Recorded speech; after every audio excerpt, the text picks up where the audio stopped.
Welcome builders to the first of many showcase videos for our upcoming city building game, Highrise City. In this series we want to share our progress with the project, present its current state and talk about some of the key features that make this game unique. Most of the assets you see, especially on the visual side, are subject to change.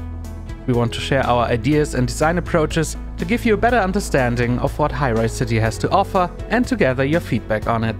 Today we are diving into the basics of the economy and resource management.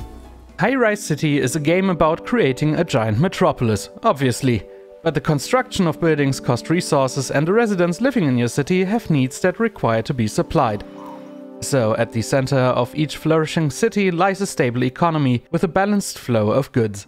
Laying the foundation of your city starts off fairly easy, since basic buildings only require money and wood to be completed. So naturally, the lumberyard is one of the first structures you want to put down.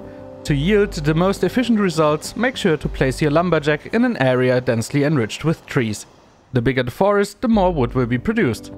Simple. To gather the resources in order to create more buildings, carriers need to be placed to collect them. Whenever a batch is ready, a truck from the next depot will come to collect it. But hey, no one likes waiting. Feel free to request a manual pickup anytime you feel like it. More complex structures require more sophisticated resources.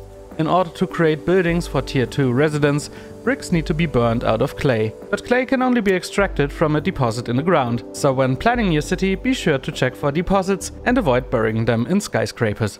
Have a peek at the late game of Highrise City and pretend for a second you wanted to build a Tier 4 office building. As shown earlier, money and bricks lay the foundation of the structure, but the wood is exchanged for steel beams.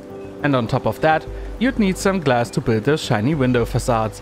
Let's take a look at the production chains for those materials. At the core of both is coal, which could either be mined at a deposit or created by burning wood.